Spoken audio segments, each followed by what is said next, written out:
నమస్కారం. అస్సలాము అలైకుం. అన్నా, వైసీపీ పార్టీ అనేదే అసత్య ప్రచారాలు, అబద్ధాలు, ఇది ప్రజల్లో అలజడి సృష్టించే విధంగా వాళ్ళ ఆలోచనలు ఉంటాయన్న. ఆ పార్టీ పునాదే అబద్ధాల మీద ఆధారపడింది, అన్యాయం, అవినీతి మీద ఆధారపడింది. ఇప్పుడు చూసుకుంటే మేము వాస్తవాలకు వెళ్తే, సరే పెద్దలు చెప్పారు, తమరు చెప్పారు, ప్రజలకి తెలుసు, వాళ్ళు చేసిన తప్పులకి, వాళ్ళు సృష్టించిన వినాశానికి ఈ రాష్ట్రంలో 19 నుంచి 24 మధ్యలో ప్రజలు అన్ని వర్గాలు ఎంత బాధపడ్డాయో. ప్రజలు చాలా తెలియగలవాళ్ళన్న, మనకన్నా ప్రజలు చాలా తెలియగలవాళ్ళు.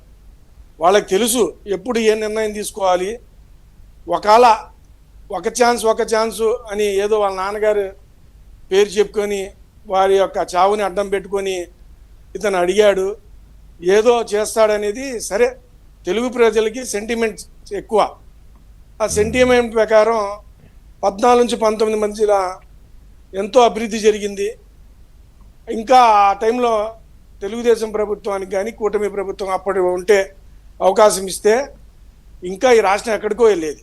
కానీ ఒక సెంటిమెంట్ పరంగా ఏదో ఈ కుర్రోడు ఇలా అంటున్నాడు, వీళ్ళ అమ్మగారు కూడా అలా బతిలాడుతున్నారు, వీరి చెల్లి గారు కూడా మా అన్నయ్యని నమ్మండి, అలాగే మా అబ్బాయిని నమ్మండి అని వాళ్ళ తల్లిగారు ప్రజల్లోకి వచ్చి తిరగటం, వాళ్ళు ఏదో చెప్పటం, జనాలు నమ్మారు.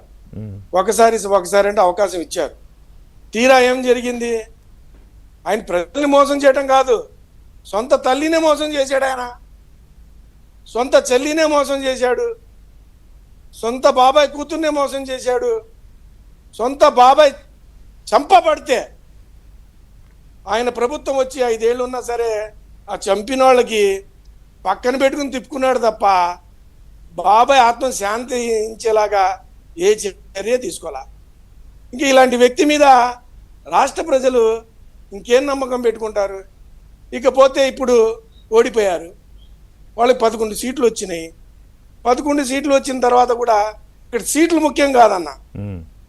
ఏ ఎమ్మెల్యే అయినా సరే, ఏ రాజకీయ నాయకుడైనా సరే, వారికి ఒక అవకాశం అసెంబ్లీలో కానీ, కౌన్సిల్లో కానీ, అలాగే పార్లమెంట్లో కానీ ఏ రాజకీయ నాయకుడికి అవకాశం వస్తే అది చాలా అదృష్టంగా భావిస్తాడు. ఎందుకంటే మేము కూడా రాజకీయాల్లో ఉన్నాం, చట్టసభల్లో వెళ్ళాలని మా తీరని కోరిక. ఎందుకంటే మనకి నమ్ముకున్న వాళ్ళు, మన ప్రాంత ప్రజలు, లేకపోతే మన వర్గాలు, లేకపోతే పీడిత వర్గాలు ఎవరున్నారు, బడుగు బలైన వర్గాలకి ఏదన్నా న్యాయం జరిగిద్దంటే చట్టసభల్లో వెళ్ళి ఆ యొక్క ఇబ్బందులు ఏమన్నా తెలియజేస్తే, చట్టసభల్లో అసెంబ్లీ జరిగే చోట సాక్షాత్తు ముఖ్యమంత్రి గారు, స్పీకర్ గారు, అలాగే మన చీఫ్ సెక్రటరీ గారు, డీజీపీ గారు, అన్ని శాఖల అధిపతులు అక్కడ కూర్చుంటారు. అక్కడ అకౌంటబిలిటీ ఉండిద్ది. అక్కడ సమాధానం అడిగిన దానికి, వేసిన ప్రశ్నకి సమాధానం చెప్పాలి. అలాగే కానీ ఇప్పుడు మీరు అన్నారు కదా, అకౌంటబిలిటీ అనే పదం వాడారు మీరు, కరెక్ట్, చాలా మంచి పదం వాడారు. అసలు అకౌంటబిలిటీ అనేది ఒకటి ఆ పార్టీ నడిపించే వ్యక్తికి కానీ, పార్టీకి కానీ, అంతకుముందు ప్రభుత్వంలో ఉన్నప్పుడు కానీ, ఇప్పుడు ప్రతిపక్షంగా ఉన్నప్పుడు కానీ ఉందా? అకౌంటబిలిటీ ఉంటే అసలు ఎంత గొడవ లేదు కదా.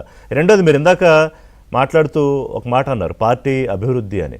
గతంలో 2014 నుంచి 19 వరకు చేసిన అభివృద్ధి గురించి చెప్తే, అప్పుడు ఓటమికి కారణం ఏంటో మీకు తెలుసు, నాకు తెలుసు, అందరికీ తెలుసు. ప్రభుత్వం చేసిన తప్పు లేదు, ప్రభుత్వం చేసిన పొరపాటు లేదు. ఆయన అప్పుడు అదే అభివృద్ధి ఆకాంక్షిస్తూ చేశాడు, చంద్రబాబు నాయుడు గారు ఇవాళ అదే అభివృద్ధి ఆకాంక్షిస్తూ చేస్తున్నాడు. కానీ ఆవేళ పార్టీ అలసత్వం, పార్టీలో కొంతమంది ఓవర్ యాక్షను, ఇంకా కొన్ని ఉన్నాయి, కొన్ని చెప్పుకుంటే బాగోదు. సో ఇవన్నీ పార్టీ ఆవేళ ఓడిపోవడానికి కారణం. మళ్ళీ వాళ్ళు ఏడాదిన్నర అయిన తర్వాత అలాంటి వాసనలు కనిపించట్లేదా నజీర్ గారు? ప్రభుత్వాన్ని ఎప్పుడు లోపం లేదు, ఆయన ఇంకా ఎక్కువ పని చేస్తాడు, ఇంకో 2 గంటలు కష్టపడతాడు. కానీ పార్టీగా లేదా కూటమి పార్టీలుగా మీరేం చేస్తున్నారు అనేది వాళ్ళ ప్రజల్లో ప్రశ్న. అన్నా, మా కూటమి ప్రభుత్వం మీరు వచ్చిన 16 నెలల నుంచి చూస్తున్నారు, అనేక విషయాల మీద, అది లిక్కర్ మీద కానివ్వండి, శాండ్ మీద కానివ్వండి, ల్యాండ్ మీద కానీ సుదీర్ఘంగా విచారణ జరుగుతున్నాయి. సాక్ష్యాధారాలతో సహా అందరినీ అరెస్ట్ చేయడం జరుగుతుంది, కోర్టుల ముందు నిలబెట్టడం జరుగుతుంది. ఎవరిని వదిలే ప్రసక్తి లేదన్న.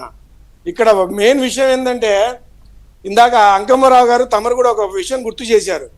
ఒక వ్యక్తి 12 సంవత్సరాల నుంచి బెయిల్ మీద ఉండటం అనేది అది ఒక చరిత్ర. అసలు ఆ మర్మం ఏంటి, ఆ రహస్యం ఏంటి, ఆయన వెనకాల ఉన్నది ఎవరు? అది కాకుండా 3542 వాయిదాలు అటెండ్ అవ్వకుండా ఒక వ్యక్తి, అది చిన్నపాటి కేసులు కాదన్నోయ్, ఈడీ, సిబిఐ అంతంత పెద్ద కేసుల్లోనే ఎక్కడ అతను వాయిదాలకు వెళ్లకుండా జాగ్రత్త పడుతున్నాడంటే ఆ మర్మం ఏంటి, ఆ రహస్యం ఏంటి? రెండోది, ఆయనలో ఉన్న చాతుర్యం ఏంటంటే, అసలు ఇలాంటి వ్యక్తి ఇన్ని వాయిదాలకు వెళ్తే అసలు ఈ 1924 మధ్య కూడా ఆయన ప్రభుత్వం వచ్చేది కాదు. ప్రజల్లో ఒక ఆలోచన వచ్చేది, అరే ఇన్ని కేసుల్లో ముద్దాయి ఇలా కోట్లకి తిరుగుతున్నాడు, ఇంత దోచుకున్నాడా అని సామాన్య టీ బడ్డీలు కాడా, లేకపోతే బడ్డీ ఎక్కడ చిన్న చిన్న హోటళ్ళు కాడా, స్కూల్ పిల్లలు కూడా చర్చించుకునేవాళ్ళు. అది లేకుండా చూసుకుంటున్నాడు.